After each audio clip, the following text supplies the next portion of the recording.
안녕하십니까. 신인균의 쿠팡TV 시큐리티 뉴스입니다. 자, 오늘도 우크라이나 전황 알려드리겠는데요.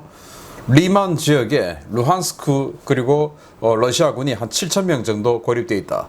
그러면서 계속 우크라이나군의 포격과 포위 공격에 쓸려 나가고 있다라는 말씀을 제가 며칠 전부터 전해드리고 있는데, 그 병력들을 구원하기 위해서 어제는 전투기가 많이 들어갔다가 내단화 격추됐죠. 그런데 또 오늘 소식은 이 북쪽에서 그들을 구원하기 위해서 내려가던 이 정예 기계화 사단 2개가 소멸되었다라는 거예요. 근위자가 붙으면 정예군 아닙니까? 그 사단 2개가 소멸되어 버렸다라는 소식. 그리고 정말 놀랍게도 20대 중반의 젊은이가 대대장입니다. 러시아가. 우리나라 한국군 대대장 몇 살입니까? 가장 빨라도 40대 초반이죠. 그런데 여기는 20대 중반이 대대장을 하고 있다. 그 정도로 지휘관이 부족하다. 이런 지휘관을 가지고 어떻게 이기겠냐라는 진짜 생생한 팩트를 여러분께 전해드리고요. 그리고 루한스크 주에 그동안 8월 말부터 휴대폰이 안 됐었습니다. 그게 러시아군이 제밍을 해서 그런데 그걸 다 해결해 버렸습니다. 폭격으로 해결했는데 어떤 내용인지 보겠습니다. 자, 신인균의 쿠팡TV 구독, 알림, 좋아요 눌러주십시오. 전과를 먼저 보겠는데요. 병력 500명 많습니다. 그런데 주말에 토요일 하루 조금 주춤하더니 계속 급격하게 많아지고 있고, 어제는 400명, 그러죠. 오늘 말씀드린 건 500명인데 거의 뭐 이틀간에 1000명의 병력이 사망했죠. 전차 15대 격파, 장갑차 25대 격파. 자, 이것만 봐도 전차, 장갑차 합해서 한 개 기계화 대대 분량이 완전히 사라졌습니다. 차량 10대 격파, 특수장비 1대 격파, 야포 1문 격파, 다련장 로켓 2문 격파 등의 전과가 있는데, 이런 것들은 거의 대부분 아까 제가 말씀드렸던, 그리고 좀 이따 자세히 말씀드릴 리만 지역을 구출하러 들어가던 러시아군의 정예 기계화 부대들이 박살난 바로 그 전과들입니다. 그리고 고정익 항공기 수호-25 공격기 1대 격추가 되었고, 그리고 헬리콥터가 4대나 격추가 됐는데 굉장히 이례적으로 많은 격추 기록이죠.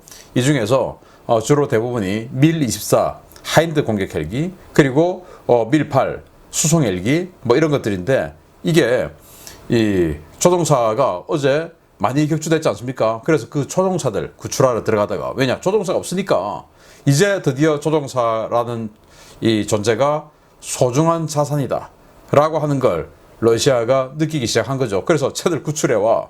이렇게 되어서 안 하던 짓을 하다가 보니까 평소에 훈련되어 있지 않은 시나리오로 지금 하는 거 아니겠습니까? 그래서 조종사 구출을 하러 들어가다가 모조리 죽어버렸다. 조종사 구출도 실패하고 구출하러 들어가던 이 헬기 강습 부대들도 이렇게 격추가 대량으로 되어버렸다 라는 소식. 그리고 무인 항공기 4대 격추의 전과를 알려드리면서 전선 상황을 보겠습니다.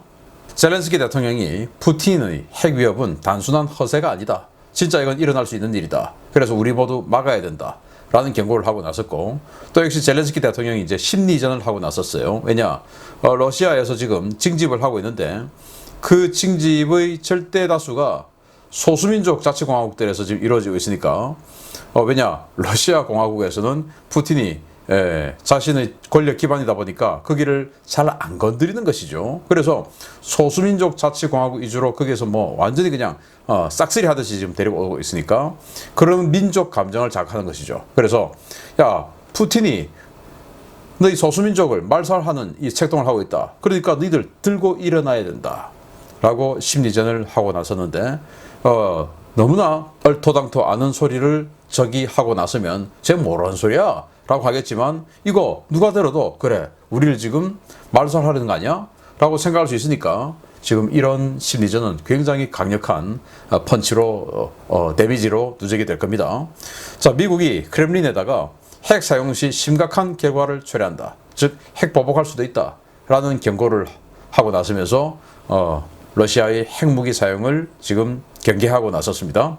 러시아 전교회의 최고 수장이 뭐 교황청으로 치면 교황쯤 되는 사람이 성전에 나가, 지금 이 전쟁이 성전이다 이거예요. 그래서 성전에 나가 죽으면 모든 죄가 면제된다 이렇게 이야기를 합니다. 지난번에는 여기 있는 추기경쯤 되는 사람이 나와가지고 T-90 전차 출전하는 데다가 성수를 뿌리고 하더니 이제는 이렇게 성전에 나가 죽으면 모든 죄가 면제되니까 죽어서 천당 가고 싶으면 전부 다 빨리 성전에 나가서 열심히 싸워라 라는 이런 소리를 지금 하고 있어요.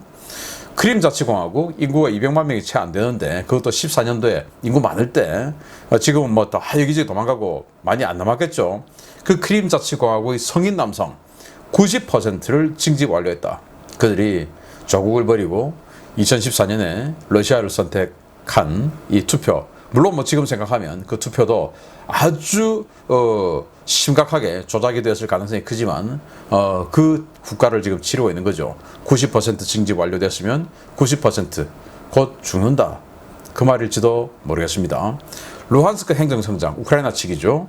러시아의 이 투표가 주민보다 표가 더 많다. 27일까지 투표를 하는데 아니 이틀 만에 41%를 투표했다는 게 말이 되냐? 이 전쟁통에 누가 그렇게 가서 투표하냐? 그리고 그들 중에 상당수는 죽었고 상당수는 지금 전선에 나가 있고 상당수는 도망갔고 피난가고 없고 그런데 어떻게 이틀 만에 41%가 투표하냐? 그건 지금 현재 거소하고 있는 주민보다 더 많은 표다. 그러니까 이 투표는 거짓말이다. 이렇게 주장을 하고 있습니다. 합리적인 것 같습니다. 러시아의 이 동원을 반대하는 시위가 전국적으로 확산되고 있고 전국의 모병소들이 연수에 비습을 당하고 있다라는 거예요. 이렇게 저항해야죠. 자, 우크라이나 총참모부가 러시아들이 이 소집하는 이 예비군들 훈련 없이 바로 전선에 배치하고 있다. 어제 제가 알려드렸었죠. 극동 지역에서 사복 입은 이런 장정들을 바로 수송기에 태워서 벨고로드로 보내버리는 이런 짓거리들을 지금 하고 있다라는 거예요. 가서 총알 맞아 죽어라. 모신다강 총 주고 1차 대전처럼. 러시아 부총리는 현재 억류 중인 포로가 우크라이나군이 러시아에 억류 중인 포로가 2,500명 정도 된다라고 하는 말을 했는데요. 그 포로들을 구출하기 위해서 모든 노력을 다하겠다라고 했어요. 2,500명 꽤 되는데 반면에 우크라이나는 지금 수만 명 단위로 러시아군의 포로를 지금 데리고 있겠죠. 그러니까 러시아가 정말 정신만 똑바로 바뀌었으면 그 포로들을 이렇게 교환을 할 텐데 메드베추크 같은 그런 쓰레기하고 한 명하고 포로 215명하고 교환을 하는 등 이 자기네들의 국민들인 진짜 포로들하고는 관심도 없는 거죠. 왜? 사람을 도구로 생각하도록 그들은 배워왔으니까. 지금은 자유민주주의 탈을 쓰고 있지만 사실은 그들은 공산사회주의 피가 잔뜩 흐르고 있는 자들이죠. 그러다 보니까 사람은 도구다. 유물론이니까. 그래서 잡혀 있으면 알아서 해. 도구인데 그 도구를 새로 만들면 되지. 그걸 뭐 하러 비싼 돈 주고 가져와? 라는 생각을 하고 있는 자들입니다. 자, 러시아가 격추조종사를 구출하기 위해서 작전을 시도했는데 모두 실패했다. 밀-24 공격 헬기, 밀-8 수송 헬기 동원해서 강습 작전 했는데 다 격추됐다. 러시아가 이제 하다 안 되니까 무기도 없고 하다 보니까 드론에다가 염산 같은 걸 넣어서 우크라이나 진지 위에서 쏟아붓는다. 염산 쏟아부으면 어떻게 됩니까? 몸에 닿으면 타죠.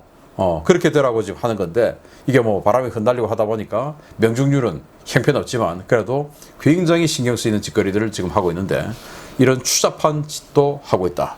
라는 소식 알려드리면서 주요 소식 들어갑니다. 첫 번째입니다. 동부전선에 배치되어 여러 장소를 숨어 다니며 광역 전자전을 수행하던 러시아군 전략 전자전 자산 중에 하나가 우크라이나 공군의 함 대레이더 미사일에 의해 파괴됐다는 소식입니다. 우크라이나군이 동부전선 일대에서 광역 전자전 임무를 수행하던 러시아군 전략 전자전 자산을 서방이 제공한 공대지 정밀 유도 탄약으로 파괴했다고 동부작전사령부가 현지 시각 9월 26일 밝혔습니다. 동부작전사령부는 어제 동부전선의 모처에서 러시아군의 R-330ZH GTEL 전자전 시스템을 공대지 정밀 유도 탄약으로 파괴했다고 밝혔는데요. 해당 시스템이 파괴된 장소는 루한스크주 북부 지역으로 추정되고 있습니다. R-330ZH는 2010년대 초반부터 배치된 러시아군의 광역 전자전 시스템인데요. 우랄 43203 트럭 또는 카마즈 43114 트럭을 이용한 지휘 통제 스테이션 한 대와 트레일러 형태의 대형 제머 시스템 등 2대가 한 개 세트로 구성됩니다. 이 시스템은 대형 안테나를 이용해 적의 통신은 물론 레이더, GPS 신호도 교란할 수 있는 다기능 제머인데요. 러시아는 지난 8월 루한스크 일대에 이 차량을 배치해 이 일대의 우크라이나군 GPS 유도 탄약을 교란하고 이 일대 이동전화 서비스를 먹통으로 만든 바 있습니다. 우크라이나군은 이 시스템의 전파 방사원을 추적해 루한스크 모처에서 가동 중인 사실을 확인한 뒤 전투기를 발전시켜 함 데레이더 미사일로 일격에 파괴했는데요. 이 시스템이 파괴되면서 한 달 넘게 통신 암흑 지역이었던 루한스크주 북부와 하르키우주 남부 지역의 이동통신 서비스가 재개될 수 있게 되었습니다. 루한스크와 하르키우 일대의 이동통신 서비스가 다시 활성화되면 이 일대 우크라이나 민간 정보원들과 파르티잔들의 활동은 더욱 탄력을 받을 전망인데요. 주요 전선의 정보 통제를 못하게 된 러시아군, 앞으로 전투가 더욱 힘들어질 것 같습니다. 자, 보시다시피 이런 통제 차량과 제모 이런 것들이 지금 한 개 세트로 운영되고, 이게 8월 달부터 루한스크 북부에서 가동이 되어서 그 루한스크주가 통신이 안 되게 된 거예요. 휴대폰이 안 터지게 된 겁니다.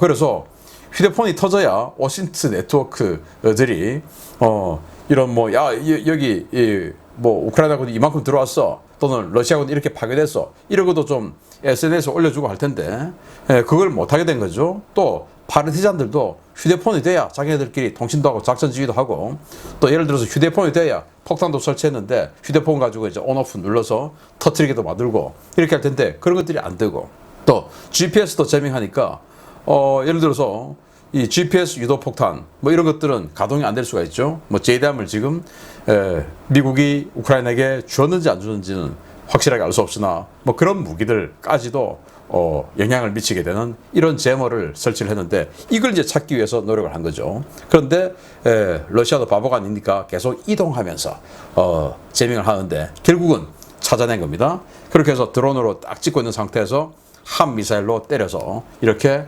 파괴시켜버렸다라는 거예요. 이제 휴대폰 다시 터지는 겁니다. 휴대폰이 다시 터지니까 파르티잔들의 활동도 탄력을 받게 될 테고, 그리고 러시아군이 어떻게 움직이고 있다, 이동하고 있다 라는 정보도 좀 더 수월하게 우크라이나군에 전달될 테고, 또 저희들 같이 이런 공개된 정보를 가지고 여러분들께 소식을 전해드리는 이런 오신트 네트워크도 다시 좀 더 활성화될 테고 해서 전선 상황을 좀 더 잘 알려드릴 수 있게 되면서 러시아군 입장에서는 이런 정보 통제를 쫙 해놔야 자신들이 더 유리할 텐데 이 정보 통제의 장막이 걷어져 버렸어요. 그래서 루한스크에서 상당히 힘든 나날을 또 보내게 되겠습니다. 잘 됐습니다. 동부전선의 격전지 오스킬강을 도하한 우크라이나군이 파죽지세로 러시아군을 몰아붙이고 있습니다. 하르키우주와 루한스크주의 주 경계선에 방어선을 쳤던 러시아군 정예 부대들이 지난 며칠간의 전투로 사실상 소멸 판정을 받았습니다. 우크라이나군이 지난 주말간의 공세로 하르키우주 남부의 요충지 리만을 동서남북으로 완전히 포위했으며, 리만의 러시아군을 구원하러 오던 러시아군 역시 오스킬강 동부지역에서 우크라이나군에 격퇴당했다고 복수의 오신트 소식통이 현재 시각 9월 26일 리포트했습니다. 지난 주말 동안 벌어진 전투에서 우크라이나군은 리만을 직접 공격하지 않고 리만 북부와 남부, 동부 지역에 거대한 포위망을 형성하는 데 주력했는데요. 러시아는 리만에 고립된 마지막 남은 루한스크군을 구원하기 위해 루한스크주 북부 지역에서 재편성한 제90 근위 전차 사단과 제144 근위 차량화 소총 사단, 차출 대대전술단들을 리만 방면으로 급파했습니다. 이들 부대들은 개전 전까지만 하더라도 러시아가 자랑하는 최정예 기갑부대였는데요. 개전 초에는 북부 전선에서, 전쟁 중반부터는 동부 전선에서 여러 차례 패퇴와 재편성을 반복하며 현재는 사실상 껍데기만 남은 너덜너덜한 부대라는 평가를 받아 왔었습니다. 러시아는 리만을 구원하기 위해 오스킬강 동부 지역으로 이들 부대를 투입해 쿠판스크를 지나 오스킬강 동쪽 강안으로 남하하는 우크라이나군의 측면을 강타하려고 했는데요. 이들은 러시아군의 의도를 훤히 꿰뚫고 있던 우크라이나군의 역공격으로 큰 피해를 입고 뿔뿔이 흩어졌습니다. 러시아군은 스바토우와 쿠판스크를 잇는 P07 도로를 따라 우크라이나군을 공격했지만 지난 9월 초 발라클레아 전투 당시 그랬던 것처럼 우크라이나군의 고속기동전에 말려 방어선이 뒤엉키는 혼란을 겪었는데요. 이번 전투 과정에서 그나마 남아있던 전력 대부분을 소진해 현재는 재편성이 불가능할 정도로 큰 피해를 입은 것으로 평가되고 있습니다.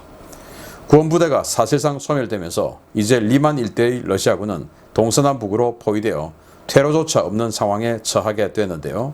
갓 징집돼 훈련은 고사하고 제대로 된 총도 못 받은 예비군들 말고는 더 이상 지원해줄 병력이 없는 리만 고립 러시아군, 이제 무의미한 저항은 포기하고 항복할 때가 된 것 같습니다. 자, 리만, 여기가 굉장히 중요한 그런 지역이 되었죠. 리만이 바로 여기입니다. 그래서 이 리만을 회복하게 되면 이제 세베로도네츠크까지 들어가게 되는데, 이 쿠판스크 쪽에서 활동하던 이 쿠판스크를 이제 점령한 우크라이나군이 이 P07 도로를 따라서 이렇게 기동을 해서 리만의 이 북동쪽을 에워싸려 하는 거예요. 그걸 이제 본 이 러시아군이 이 기동하는 우크라이나군을 옆에서 치기 위해서 이 세바토우, 이 지역이죠. 이 지역에서 치고 들어오다가 여기에서 격전이 벌어졌는데, 아까 말씀드렸듯이 제90 근위 전차 사단, 그리고 144 근위 차량화 소총사단, 144 근위 차량화 소총사단은 기계화 부대고 90 전차 사단은 기갑 부대죠. 그런데 사단 전체가 있는 게 아니고 지금 뭐 다 흩어지고 째지고 해가지고 그 사단들에서 마지막 남은 한 줌의 진기를 짜내가지고 대대전술단을 편성해서 만든 그 부대들을 지금 쿠판스크에서 리만의 7,000명을 완전히 포위 섬멸하기 위해서 내려가는 우크라이나군 부대를 옆에서 치려고 들어가다가 그걸 미리 알고 있던 우크라이나군이 옆에서 치고 들어온 걸 다시 그냥 역습으로 쳐버린 겁니다. 그렇게 해서 이렇게 내려오는 넓은 전선에서 그 부대들이 다 소멸되어 버렸다. 그래서 제가 아까 전과 보여드리는데 500명의 사상 이 러시아군을 사살했고, 그리고 대대급의 장비 전차 장갑차가 파괴되었다라는 걸 보여드렸지 않습니까? 그게 바로 이 작전 하다가 그렇게 되었다라는 건데, 이제 144 차량화 소총사단, 근데 여기에는 근위자가 붙었죠. 그리고 90 근위 전차사단 또 마찬가지로 근위가 붙었죠. 이런 정예 부대들이 이제는 그냥 사단 편제만 남아있는, 병력은 없는 이런 상태로 소멸되어 버렸다라는 것이고, 그리고 이제 이 리만 여기에는 이 부대도 이제 더 이상 구출해줄 부대가 없고, 전투기 들어오다가 전투기 그저께만 해도 4대 격추됐죠. 그 격추된 전투기 조종사들 구출하러 오던 헬기 또 어제 또 4대 격추됐죠. 그러니까 이제는 뭐 더 이상 구해줄 자도 없는 거다. 자, 그러면 이제 우크라이나군은 세베로도네츠크 회복하러 가는 거죠. 기대됩니다. 계속 알려드립니다. 자, 세 번째입니다. 지난 9월 24일부로 공식 확인된 러시아군 장교 전사자 숫자가 1200명을 돌파했습니다. 극심한 병력 부족에 시달리고 있던 러시아군의 지휘관 손실이 사상 최악으로 치닫고 있으며, 이제는 중위가 대대장을 맡을 정도로 러시아군 일선 지휘 체계가 완전히 붕괴되고 있다는 소식입니다. 러시아 각 정부 기관에 의해 공식적으로 전사가 확인된 러시아군 장교의 숫자가 모스크바 현지 시각 9월 24일 기준으로 1210명을 기록하고 있으며, 극심한 장교 손실로 인해 러시아군의 야전 지휘 체계가 완전히 붕괴되고 있다고 복수의 워싱턴 소식통이 현지 시각 9월 26일 리포트했습니다. 러시아 국방부와 각 지방자치단체의 부고 등을 통해 러시아군 장교 전사자 숫자를 집계하는 러시안 오피서스 킬드 인 유크레인은 러시아 장교 전사자 숫자가 1210명을 기록했으며, 여기에는 장성급 10명, 영광급 284명, 위관급 916명 등이 포함되어 있다고 밝혔습니다. 놀라운 것은 러시아 지방당국의 부고에서 나타난 러시아군의 지휘 실태입니다. 러시아 모스크바에서 북동쪽으로 약 630km 떨어진 볼고로드 지방의 유그라주 행정청은 지난 9월 24일 관내 주민이자 러시아군 장교였던 한 위관급 장교의 부고를 전했습니다. 부고에 따르면 하르키우 전선에서 전사한 이고르 야로슬로보비치 보이축 중위는 러시아 중부 튜멘주 출신으로 지난 8월 27일 하르키우 전선에서 전사했는데요. 전사 당시 그는 제138 분리 근위 차량화 소총여단 공병대대장으로 아군의 철수작전을 지원하던 중에 전사했습니다. 보이축 중위는 1996년생으로 튜먼 고등군사학교에 2019년에 입학했는데요. 공병 전문 교육기관인 이 학교의 정규 과정은 과정에 따라 5년에서 5.5년의 교육을 이수해야 하기 때문에 전사한 보이축 중위는 정상대로라면 내년에 임관 예정인 4학년 생도여야 했습니다. 그는 러시아의 급박한 전선 상황으로 인해 지난 7월 중1호 조기 임관에 전선에 투입됐는데요. 투입된 지 얼마 되지 않아 대대 지휘부가 전멸하면서 임관 한 달 만에 대대장을 맡아 하르키우 전선에서 후퇴하는 러시아군을 지원하는 임무를 수행해야 했습니다. 문제는 정상교육을 다 마치지 못하고 조기 임관시킨 햇병아리 장교들이 중대나 대대급 제대의 지휘관을 맡았다가 전사하는 사례가 보이축 중위의 사례에만 그치지 않는다는 것입니다. 고등군사교육을 전혀 받지 못한 생도들은 대대급 이상의 전투나 작전을 이해하지 못해 상급 부대의 명령을 제대로 이행하지 못하는 것은 물론 사실상 패잔병들이나 다름없는 병력들을 제대로 통제하지 못해 러시아군의 혼란을 더욱 키우고 있습니다. 푸틴은 이 같은 문제를 근본적으로 해결하려 하기보다는 엉망진창인 소부대 지휘관들의 지휘권에 개입해 대대급 이하 제대의 작전까지도 직접 왈가왈부하는 최악의 수를 두며 전선 상황을 더욱 혼란으로 몰아가고 있는데요. 햇병아리 장교가 대통령의 직접 명령을 받아 움직이는 패잔병들로 구성된 이 군대가 과연 전선에서 무슨 역할을 할 수 있을지 모르겠습니다. 기가 차는 거죠. 4학년 생도, 그것도 우리는 4학년까지가 생도지만 여기는 5년 또는 5.5년이 이 군사 사관 과정인데 그 4학년 생도를 임관시켜서 임관한 지 한 달 만에 대대장이 된 거예요. 7월 달에 4학년 생도가 아직 졸업이 1년 반 이상 남은 4학년 생도가 7월 달에 임관해서 장교가 됐고 전선에 투입됐는데 한 달 만에 자기 위에 선임들 다 죽고 자기만 남아서 자기가 대대장이 된 겁니다. 이건 무슨 6.25 소설에 나온 이야기도 아니고 2차 대전, 1차 대전 전설에 나온 이야기도 아니고 21세기 지금 현재 벌어지고 있는 일이에요. 그래서 이 사람입니다. 딱 봐도 어리게 생겼죠. 96년생입니다. 96년생이라고 지금 여기 부고장에 적혀 있습니다. 그러면서 이게 지금 해당 지방자치 행정청에서 우리가 이 사람을 앞으로 이렇게 예우하겠다, 이제 참전용사로 예우하겠다. 그래서 이렇게 죽었다라고 하는 걸 이제 밝힌 그 원문이에요. 그런데 이제 이 사람은 96년생이다. 그리고 이 사람은 어떻게 해서 임관을 했다. 자, 그런데 이 사람이 다녔던 그 군사학교가 바로 이 학교인데, 그러면 이 학교 다니다가 지금 갔다라고 제가 말씀을 드렸는데, 이 학교는 어떤 학교나, 이 학교 커리큘럼 들어가 보면 5년에서 5.5년. 그런데 이 친구가 2019년에 이 학교에 입학을 했기 때문에 지금 4학년생도 아닙니까? 그 4학년생도를 7월 달에 전장에 보내고, 그리고는 8월 27일 날 사망했는데, 아까 이 행정청의 그 부고장을 보면 대대장 역할을 수행하고 있었다라고 되어 있습니다. 8월 27일 날 죽었는데 7월 달에 임관했고 그 사이에 자기 위에 다 죽은 거죠. 그래서 9월 초에 우크라이나군이 대공세를 했는데 그 우크라이나군 대공세 직전에 공병이니까 이제 부교 깔고 해서 후퇴 작전하는 이거 도우다가 포격이나 폭격에 의해서 죽은 것 같은데요. 아무튼 이러다 보니까 러시아군이 무슨 제대로 된 작전이 되겠습니까? 무기도 없죠. 병력도 없죠. 지휘관은 이렇게 어린 아무것도 모르는 햇병아리죠. 소위 중위 출신들이 야 무슨 소리야 신인균, 내가 중위 출신인데 나 알만큼 알아. 가 아니죠.